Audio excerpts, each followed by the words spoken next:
أما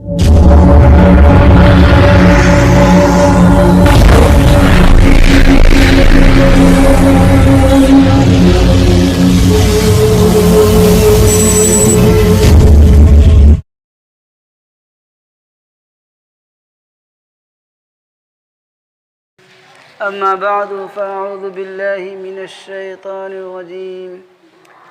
إن عدة الشهور عند الله 12 شهرا في كتاب الله يوم خلق السماوات والأرض منها 4 حرم ذلك الدين القيم فلا تظلموا فيهن أنفسكم آمنت بالله صدق الله مولانا العلي العظيم رب يسر ولا تعسر وتمم بالخير وبك نستعين يا فتاح رب زدني علما رب اشرح لي صدري ويسر لي أمري واحلل عقدة من لساني يفقه قولي اللهم صل على سيدنا مولانا محمد وعلى آل سيدنا محمد وبارك وسلم اللهم صل على سيدنا مولانا محمد وعلى آل سيدنا محمد وبارك وسلم اللهم صل على سيدنا مولانا محمد وعلى آل سيدنا محمد وبارك وسلم بزرگان محترم، برادران عزیز،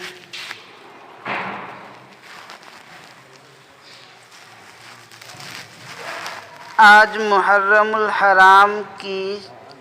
6ویں تاریخ ہے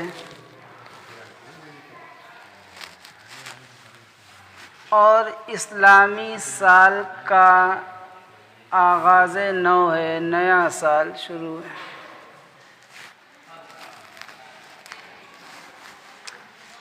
نئے سال کے آتے ہی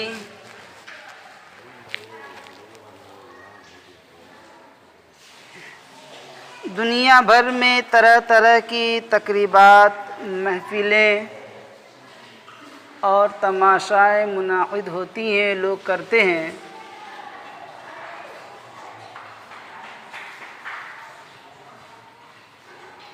اگرچہ مذہب اسلام کی تعلیمات نئے سال یا نئے مہینے کی شروعات پر بالکل مختلف ہیں ان طریقوں سے جو طریقے رائج ہیں آج دنیا میں،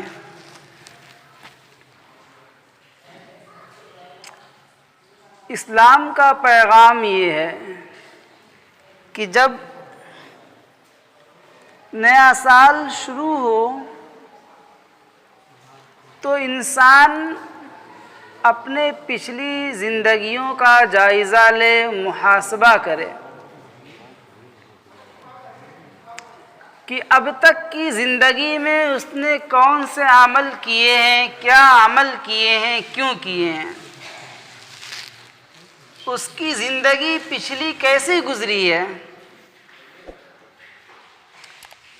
اگر اس کی زندگی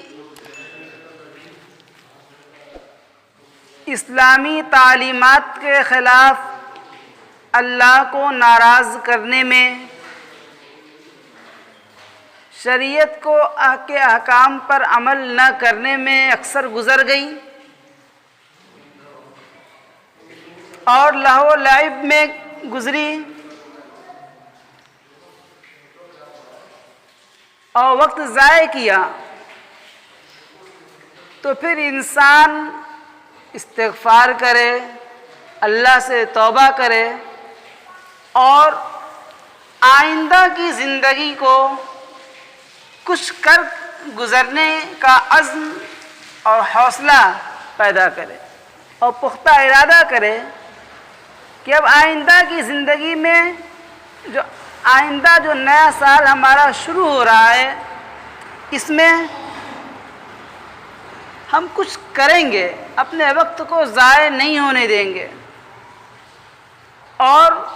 اگر پچھلی زندگی شریعت کے خلاف، اللہ کے حکموں کے خلاف گزری ہے تو اب کی زندگی انشاءاللہ اللہ کے حکموں کے مطابق،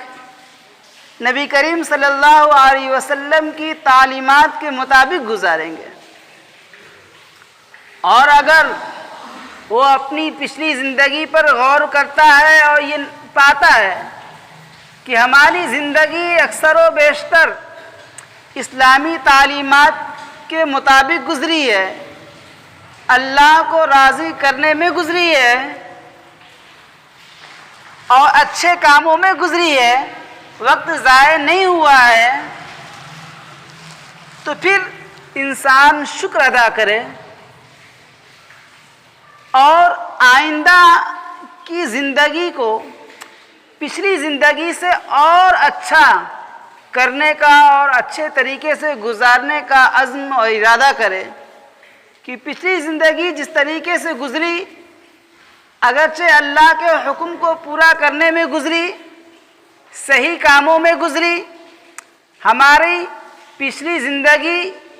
ضائع نہیں ہوئی اور جو سال گزر گیا وہ ضائع نہیں ہوا ہے، ہم نے اس میں کچھ کر گزرا ہے، تو انشاءاللہ اب جو سال آ رہا ہے ہم پچھلی زندگی سے اچھے طریقے سے گزاریں گے، اپنے اندر اور نکھار پیدا کریں گے اور اپنے کاموں کو صحیح طریقے سے انجام دینے کی کوشش کریں گے، وقت کو ضائع ہونے سے بچائیں گے۔ یہ مہینہ محرم اسلامی تاریخ کا اور اسلامی کیلنڈر کا پہلا مہینہ ہے، اور اسی مہینے سے اسلامی تاریخ کا آغاز ہوتا ہے، اسلامی سال کا آغاز ہوتا ہے۔ ہم میں سے اکثر و بیشتر وہ ہیں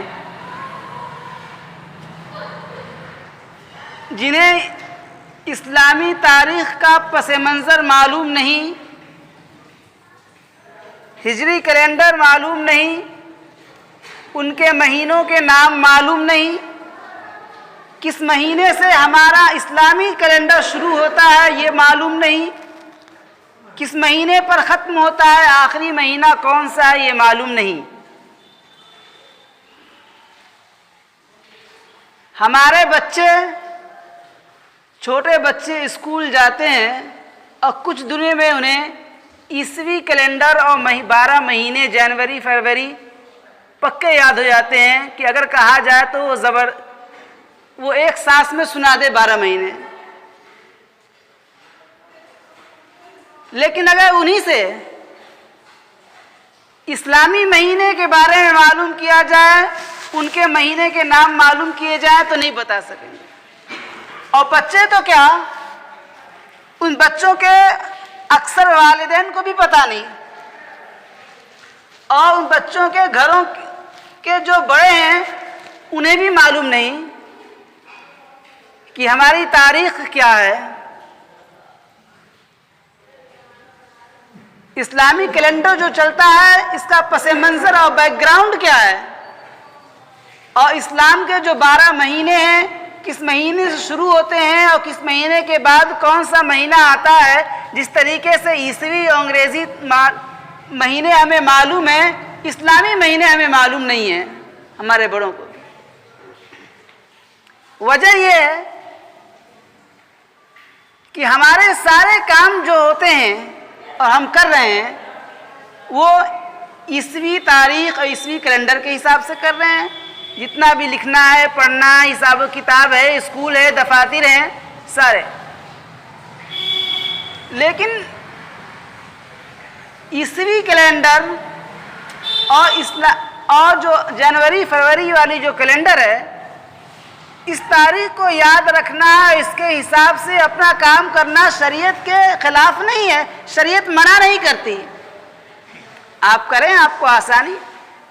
کوئی قباحت نہیں ہے۔ قباحت یہ ہے اور خرابی ہے کہ اس تاریخ کو تو ہم یاد رکھتے ہیں لیکن ہمیں اسلامی تاریخ یاد نہیں ہے، اسلامی کیلنڈر کا پس منظر معلوم نہیں ہے، اسلامی مہینے معلوم نہیں ہے۔ ہم اس تاریخ پہ اپنا کام کریں، کوئی قباحت نہیں ہے، لیکن ہماری جو تاریخ ہے، ہماری جو ہسٹری ہے، ہمارا جو کیلنڈر ہے، وہ ہمیں معلوم ہونا چاہیے، اس کے بارے میں ہمیں علم ہونا چاہیے۔ اگر ہم مسلمان ہو کر اپنی تاریخ کو، اپنے کیلنڈر کو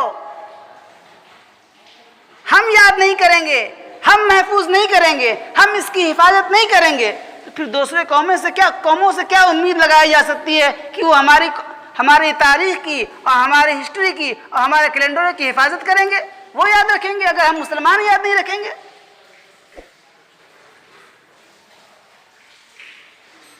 اس کی طرف توجہ دینی چاہیے، اپنے گھروں میں بھی اس کا تذکرہ کرنا چاہیے۔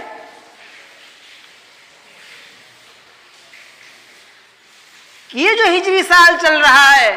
ہم صرف اس کا تذکرہ جب ہمارے یہاں شادی بیاہ ہوتا ہے تو جاننے کی کوشش کرتے ہیں کہ کون سی تاریخ پڑ رہی ہے، باقی نہیں۔ کم سے کم مہینے تو معلوم ہونے چاہیے کہ اسلام کے کون سے مہینے، کتنے مہینے ہیں، کس مہینے سے شروعات ہوتی۔ جس طریقے سے انگریزی مہینہ جنوری سے شروع ہو کر دسمبر پر ختم ہوتا ہے، اسلامی مہینہ کس مہینے سے شروع ہوتا ہے اور کس مہینے پہ ختم ہوتا ہے، کیا نام ہے ان کے؟ اگر ہمیں معلوم نہیں ہوگا تو ہماری تاریخ کی حفاظت کون کرے گا؟ اور نہ جاننے کی وجہ سے، اپنی تاریخ کو نہ جاننے کی وجہ سے آج اسلام کی تاریخیں مٹ رہی ہیں، کتابوں میں ہیں، لوگوں کو نہیں معلوم۔ اگست چل رہا ہے، اسی مہینے میں ہمارا ملک بھی آزاد ہوا، لیکن اس ملک کو آزاد کرانے میں مسلمانوں نے، علماء کرام نے کیا قربانیاں دی ہیں؟ ہم اپنی تاریخ کو بھول گئے تو لوگوں نے بھی بھلا دیا، ہمیں بھی معلوم نہیں ہے، ہم یہ سوچتے ہیں کہ غیر مسلموں نے ہی قربانیاں دی، حالانکہ ان سے کہیں زیادہ مسلمانوں نے قربانیاں دی ہیں، مسلمانوں نے جنگ آزادی کو شروع کیا تھا۔ لیکن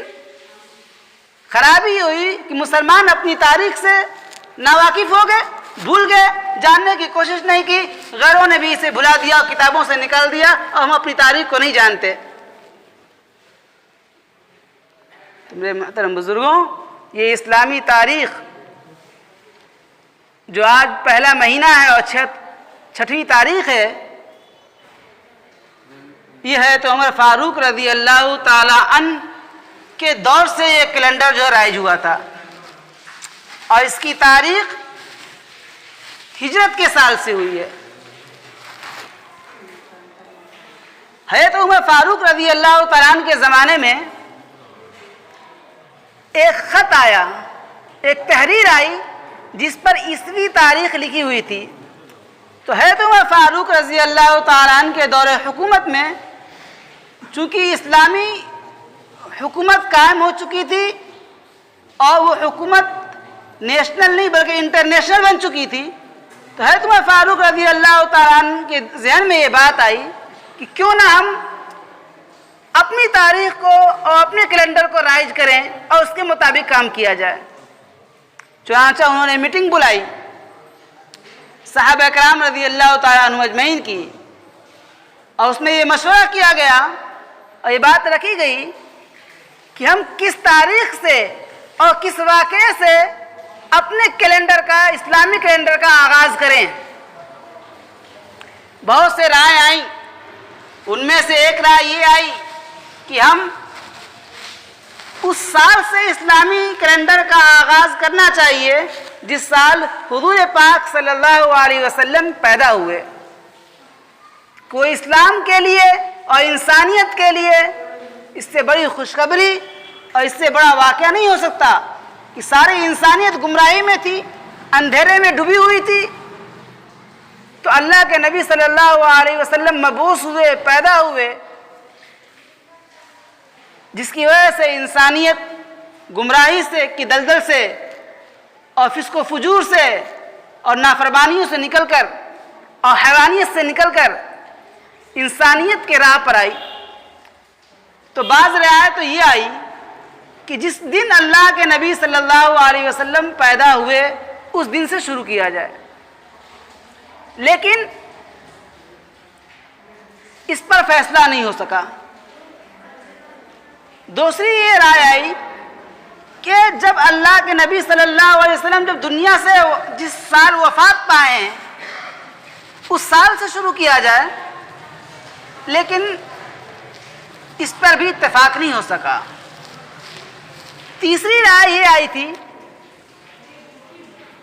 کہ جس سال اللہ کے نبی صلی اللہ علیہ وسلم کو 40 سال کی عمر میں نبوت سے سرفراز کیا گیا اور ان کے پاس وحی آئی اور نبوت کا شرف دیا گیا اور آخری نبی بنائے گئے، خاتم النبیین بنائے گئے، اس سال سے اسلامی کیلنڈر کا آغاز کیا جائے، لیکن اس پر بھی نہیں۔ چوتھی رائے حضرت علی کرم اللہ وجہ نے یہ دی تھی کہ اسلامی کیلنڈر کا آغاز اس سال سے کیا جائے جس سال اللہ کے نبی اور صحابہ کرام رضی اللہ تعالیٰ عنہم اجمعین نے ہجرت فرمائی، اور اسی رائے پہ شیخ صدر ہوا، اتفاق ہوا، اور ہجرت کے سال سے اسلامی تاریخ، اسلامی کیلنڈر کو بنایا گیا۔ اور یہ صرف تاریخ نہیں ہے، یہ صرف انتساب اور منسوب نہیں ہے کہ اسلامی کیلنڈر کو ہجرت کے سال سے ہجرت کے سال کی طرف منسوب کر دیا گیا، بلکہ اس کے ذریعے سے صحابہ کرام رضی اللہ تعالیٰ عنہم اجمعین یہ پیغام دینا چاہتے تھے کہ انسان کو اور ایک مسلمان کو اللہ کے حکم کو پورا کرنے کے لیے، اللہ کو راضی کرنے کے لیے بڑی سی بڑی قربانیاں دینا پڑے تو دینے کے لیے تیار رہنا چاہیے، اس لیے کہ ہجرت میں صحابہ کرام نے وہ قربانیاں دی ہیں جس کی نظیر نہیں مل سکتی۔ انہوں نے اگرچہ اللہ کے نبی صلی اللہ علیہ وسلم نے ہجرت جو فرمائی ہے ربیع الاول سے فرمائی تھی، لیکن نیت جو ہے روایت میں ملتا ہے کہ محرم سے کر چکے تھے، اور محرم پہلے سے جو ہے پہلا مہینہ مانا جا رہا تھا، اس لیے مہینے کی شروعات تو محرم سے ہوئی، لیکن سن جو پہلا سن ہے وہ ہجرت کے سال سے ہوئی کہ جس سال اللہ کے نبی صلی اللہ علیہ وسلم نے ہجرت فرمائی۔ ہجرت کسے کہتے ہیں؟ کیا تھی ہجرت؟ کہ صحابہ کرام نے اپنے دین کو، اپنے ایمان کو بچانے کے لیے اور اس بات کے لیے کہ ہم آزادی کے ساتھ اللہ کے حکم پر عمل پیرا ہو سکیں، انہوں نے اپنے گھر کو چھوڑ دیا، اپنے رشتہ داروں کو چھوڑ دیا، اپنے ماں باپ کو چھوڑ دیا، اپنے کاروبار کو چھوڑ دیا، اپنی جائیدادوں کو چھوڑ دیا۔ یہ کوئی آسان کام ہے؟ آج ہم سے کہا جائے تو ہم کچھ بھی چھوڑنے کے لیے تیار نہیں ہوتے ہیں، نہیں ہو سکتے ہیں۔ ارے چھوڑنا نہیں، گھر چھوڑ کے اگر جانے کے لیے کچھ دن کے لیے کہہ دیا جائے تو نہیں جاتے ہیں، بہت سی دشواریاں آ جاتی ہیں، کس طریقے سے چھوڑیں، کیسے کام چلے گا۔ لیکن انہیں ہمیشہ کے لیے، یہاں تک کہ ہجرت کرنے کے لیے ان کو شرط لگانی پڑی کہ تم جاؤ گے تو تمہارے پاس تمہارا کوئی سامان تمہارا نہیں ہوگا، بلکہ سب جو ہے دوسروں کا ہو جائے گا اور اس پہ قبضہ کر لیا جائے گا۔ اس قربانی کو بھی وہ پیش کرنے کے لیے تیار ہو گئے۔ تو اس کے ذریعے سے یہ پیغام دیا ہے کہ جب بھی نیا سال آئے گا اور اس کو ہجرت سے اگر منسوب کیا جائے گا تو مسلمان اپنی تاریخ کو یاد کریں گے، ان کے اندر بھی یہ جذبہ پیدا ہوگا کہ اگر اسلام کے نام پر، ایمان کے نام پر، ایمان کو بچانے کے لیے اور اپنے اللہ کے احکام کو بچانے کے لیے، اس پر عمل پیرا ہونے کے لیے ہمیں بڑی سے بڑی قربانیاں بھی دینی پڑیں گی تو ہم دینے کے لیے تیار ہو جائیں گے، تیار رہیں گے۔ تو یہ تاریخ تھی کہ جب اللہ کے نبی صلی اللہ علیہ وسلم توحید کا درس لے کے اور دعوت لے کے اٹھے ہیں اور مکے میں دعوت دینی شروع کی ہے، اور کچھ لوگ جو ہے ایمان میں داخل ہوئے، تو مکہ کے مشرکین جو اپنے تھے، جو چاہنے والے تھے، وہ مسلمانوں کے دشمن ہو گئے، بڑی بڑی مصیبتیں دینے شروع کر دی، یہاں تک کہ صحابہ کرام رضی اللہ تعالی عنہم اجمعین پر جو مسلمان تھے اور ایمان لا چکے تھے، ان پر مکے کی زمین تنگ ہو گئی، وہ کھل کر اسلامی طریقے پر زندگی نہیں گزار سکتے تھے، جینا مشکل ہو گیا تھا، لوگ دشمن بن گئے۔ تو پھر صحابہ کرام نے اللہ کے نبی صلی اللہ علیہ وسلم سے اجازت چاہی کہ اللہ کے نبی ہمیں ہجرت کرنے کا، یعنی اپنے وطن کو چھوڑ کے دوسرے وطن میں دوسری جگہ چلے جانے کی اجازت دے دیجئے، تاکہ ہم وہاں جا کر جو ہے اپنے دین پر اطمینان کے ساتھ عمل کر سکیں۔ اللہ کے نبی صلی اللہ علیہ وسلم نے اجازت دے دی، اور سب سے پہلے صحابہ کرام رضی اللہ تعالیٰ عنہم اجمعین حبشہ کی طرف ہجرت کیے،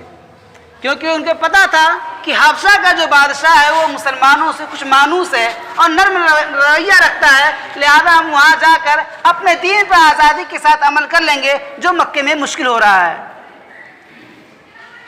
اور صحابہ کرام کا ایمان یہ تھا کہ وہ جانتے تھے کہ سب سے اہم چیز دین ہے، سب سے اہم چیز جو ہے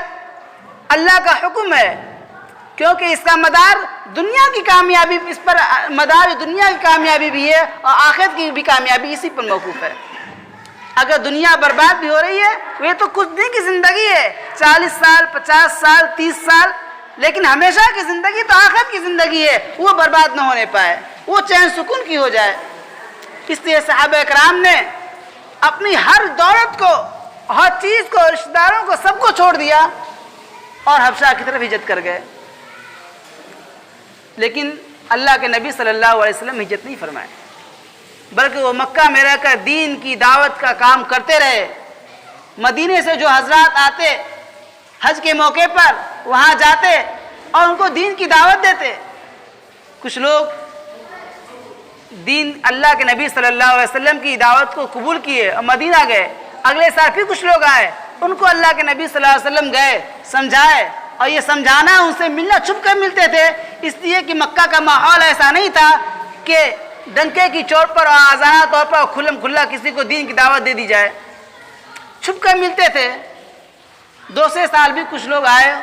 اور اسلام قبول کیے، اور اسلام قبول کرنے کے بعد اس دعوت کی محنت کو لے کر اللہ کے نبی صحابہ کرام رضی اللہ تعالیٰ عنہم اجمعین جو مدینے سے آئے تھے وہ اپنے وطن گئے ہیں اور وہاں آ کر جو ہے اس پیغام کو سنایا ہے، اور اللہ کے نبی صلی اللہ علیہ وسلم کے اوصاف و کمالات کو اور ان کے لائے ہوئے دین کے بارے میں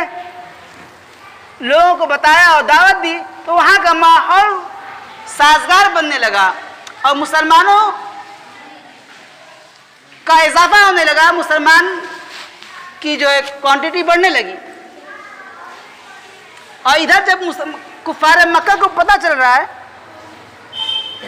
کہ یہ تو مسلمان ہجرت کر کے ادھر جا رہے ہیں، سب کچھ اپنا چھوڑ دے رہے ہیں، ان کو کس چیز کی لالچ دی گئی ہے کہ اپنی ساری پراپرٹی اور ساری دولت اور سارے رشتہ داروں کو چھوڑ کر ایسی جگہ چلے جا رہے ہیں جہاں کوئی جان پہچان نہیں اور جہاں کوئی ان کی جائیداد نہیں، کوئی گھر نہیں۔ اگر یہاں سارے لوگ چلے گئے تو پھر ہمارے لیے مشکل ہو جائے گی، ان کی طاقت اور پاور بڑھ جائے گی، پھر ہم ان سے مقابلہ نہیں کر سکتے ہیں، پھر ان کا جو دین ہے وہ دین پھیلنے سے رک نہیں سکے گا اور ہم تباہ و برباد ہو جائیں گے۔ چنانچہ انہوں نے پلاننگ کی ہے روکنے کی، اور ایک دار الندوہ میں مجلس بلائی ہے، اور مجلس بلانے کے بعد یہ پلاننگ کیا ہے کہ اس جڑ کو کیسے کاٹا جائے۔ بڑے بڑے سردار تھے، اسی میں ایک روایت میں آتا ہے کہ ابلیس بھی آیا تھا کہ اسلام کے خلاف اور دین کے خلاف مشورہ ہو اور ابلیس نہ ہو، نہیں بلکہ ابلیس ایک شیخ نزدی کی شکل میں آیا اور اس نے وہ بھی مشورے میں شرکت کی۔ اس میں پہلا مشورہ یہ کیا گیا تھا، کسی نے رائے دی تھی کہ یہ محمد عربی جو ہیں، جو دین کی دعوت لے کے اٹھے ہیں نئے دین کی، ان کو جو ہے شہر بدر کر دیا جائے، اس مکے سے نکال دیا جائے، چلے جائیں کہیں ادھر کے، جہاں بھی جائے یا ہمارے یہاں نہ رہیں۔ لیکن اس ابلیس نے جو شیخ نزدی کی شکل اختیار کر کے آیا تھا، اس نے کاٹ دیا سختی کے ساتھ کہ اگر ایسا کرو گے پھر تو باہر جا کر کے ان کو آزادی حاصل ہو جائے گی اور دین کی دعوت کو پھیلائیں گے اور پھر ان کی ترقی ہو جائے گی، لہذا اس پہ عمل نہ کیا جائے۔ پھر دوسرا یہ ہوا کہ ان کو نظر بند کر دیا جائے، ایک کمرے میں بند کر دیا جائے اور ان کا کھانا پینا بند کر دیا جائے، اور ان کو یہاں تک کہ پیشاب پاخانے کے لیے بھی جو باہر نہ جانے دیا جائے، اور نہ کھانا دیا جائے نہ پانی دیا جائے، یہاں تک کہ دم گھٹ جائے اور ان کا اور یہ مر جائے نعوذ باللہ۔ تو اس ابلیس نے کیا کہا، مشورہ دیا کہ نہیں، اگر ایسا کرو گے تو ابھی تو جو ان کے رشتہ دار ہیں وہ دشمن ہیں، لیکن ان کا قبیلہ تو بڑا مضبوط ہے اور اس کے بہت اہم آدمی ہیں محمد صلی اللہ علیہ وسلم، لہذا اگر ایسا کرو گے تو ان کے قبیلے والے تمہارے خلاف اٹھ کھڑے ہوں گے اور پھر تم کامیاب نہیں ہو سکو گے، تمہارے دشمن بن جائیں گے، ان کی حمیت جاگ جائے گی۔ تو پھر تیسرا مشورہ یہ ہوا کہ ایسا کیا جائے کہ سارے قبیلے کے لوگوں میں سے بہادر لوگوں کو چنا جائے اور ان لوگوں کو اکٹھا کر دیا جائے اور لگا دیا جائے، وہ لوگ سارے لوگ مل کے اگر ایک لوگ اللہ کے نبی یعنی محمد عربی کو صلی اللہ علیہ وسلم اگر قتل کرتے ہیں تو پھر ان کو قصاص دینا پڑے گا، وہ بھی قتل کیے جائیں گے، لہذا سارے قبیلے کے لوگ مل کے جو ہے قتل کریں تاکہ کسی پر جو ہے قصاص نہ آئے، اور دیت دینی ہوگی تو دیت دے دیں گے سب لوگ مل کے پیسہ وغیرہ۔ یہ طے پایا ہے اور سارے لوگ جو ہے وہاں پہ اللہ کے نبی صلی اللہ علیہ وسلم کے گھر کے پاس رات میں جا کر کھڑے ہو گئے، 11-12 افراد تھے کہ اللہ کے نبی جب بھی رات میں نکلیں گے کسی بھی غرض کے لیے سارے لوگ مل کے ایک ساتھ اس پہ حملہ کریں گے، کسی کو پتہ نہیں چلے گا اور ان کا کام تمام ہو جائے گا اور دین کی محنت اور یہ دین ختم ہو جائے گا اور کسی کو پتہ نہیں چلے گا کس نے قتل کیا۔ سارے لوگ کھڑے تھے، ادھر اللہ تبارک و تعالیٰ نے ادھر یہ پلاننگ چل رہی ہے، اللہ تبارک و تعالیٰ نے اوپر سے جبرائیل امین کے ذریعے سے یہ خبر دے دی حضور پاک صلی اللہ علیہ وسلم کو کہ یہ خبر کہ یہ پلاننگ کی جا رہی ہے، لہذا آپ ہجرت کر جائیے۔ اللہ کے نبی صلی اللہ علیہ وسلم نے اسی رات کو ہجرت فرمائی ہے اور اس طریقے سے ہجرت فرمائی ہے، ایک مٹھی مٹی لیا ہے، روایت میں آتا ہے کہ وہ لوگوں کو پہ چھڑک دیے،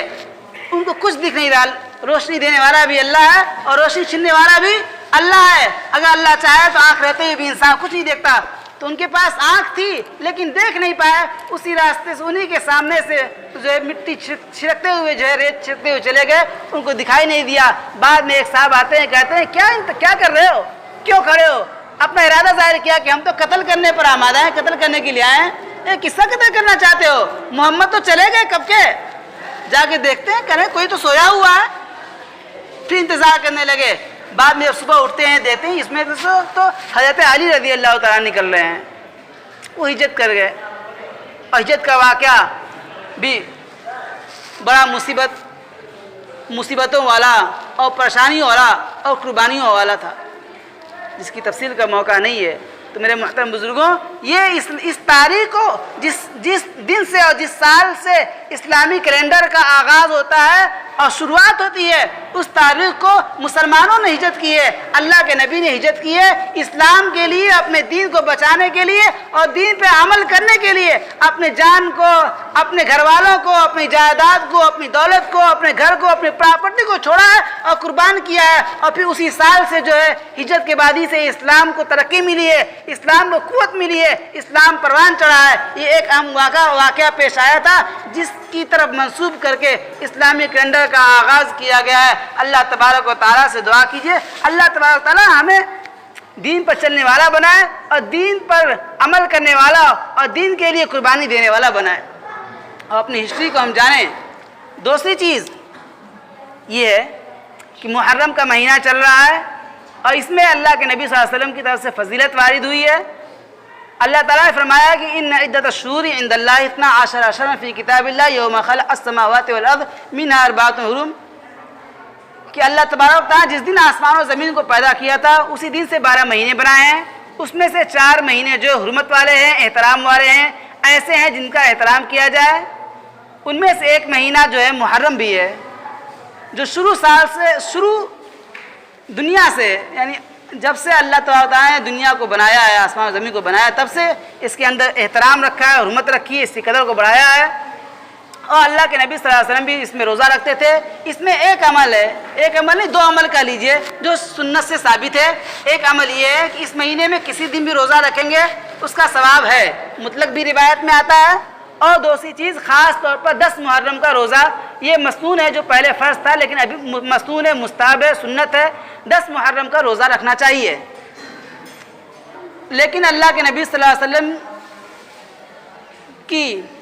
جو خواہش تھی آخری سال میں، جب ان کو پتہ چلا کہ مشرکین مکہ یہود بھی روزہ رکھتے ہیں اور ہمارا دین جو ہے ایسا ہے کہ جس میں یہود سے اور غیروں سے جو مشابہت اور میچنگ نہیں ہونی چاہیے، اس لیے اللہ کے نبی صلی اللہ علیہ وسلم نے خواہش ظاہر کی تھی کہ اگلے سال ہم رہیں تو انشاءاللہ ایک دن کا روزہ اور ملائیں گے تاکہ ہمارا روزہ ان یہودیوں سے مشابہت نہ اختیار کرنے پائے۔ تو 9، 10 یا 10، 11 کو روزہ رکھنا بہتر ہے، لیکن اگر کوئی صرف 10 کا روزہ رکھے اور ایک ہی دن کا روزہ رکھے تو بھی فضیلت حاصل ہو جائے گی، گناہ نہیں ہے۔ البتہ مستحب اور افضل یہ ہے کہ 2 دن کا روزہ رکھے، 9، 10 یا 10، 11۔ دوسری چیز جو ایک ضعیف روایت سے ثابت ہے، اس پہ بھی عمل کرنے کی گنجائش ہے، وہ یہ کہ اللہ کے نبی صلی اللہ علیہ وسلم سے مروی ہے کہ جو شخص اس 10 محرم کو اپنے اہل و عیال پر کھانے پینے میں وسعت کرتا ہے، یعنی باقی عام دنوں میں جو چیز کھاتا پیتا ہے، جتنا کھاتا ہے، اس کے مقابل میں کچھ اچھا کھلا دے اپنے گھر والوں کو، اپنے عیال کو۔ روزانہ دال چاول بنتا ہے، اس دن مرغا بنا دے، بریانی بنا دے، روزانہ پھل نہیں رہتا ہے، اس دن پھل کھلا دے۔ تو روزانہ عام روٹین میں جو کھانا ہمارے یہاں بنتا ہے، اس سے اچھا اگر ہم اس دن 10 تاریخ کو کھلاتے ہیں اپنے گھر والوں کو تو اس کی برکت سے جو ہے سال بھر اللہ تعالیٰ رزق میں برکت عطا فرماتے ہیں، کشادگی عطا فرماتے ہیں۔ یہ حدیث اگرچہ ضعیف ہے لیکن اس قابل ہے کہ اس پر عمل کرنے کی گنجائش ہے، اور اللہ تبارک و تعالیٰ سے امید ہے کہ اگر اس پہ عمل کیا جائے گا تو انشاءاللہ اس کی برکتیں بھی حاصل ہوں گی اور فائدہ حاصل ہوگا۔ یہ 2 عمل تو ثابت ہے، باقی جتنے اور چیزیں ہیں وہ ساری خرافات ہیں، اس کا دین سے، اسلام سے کوئی تعلق نہیں ہے۔ اللہ تبارک و تعالیٰ ہم کو سمجھ عطا فرمائے۔ وآخر دعوانا الحمدللہ رب العالمین۔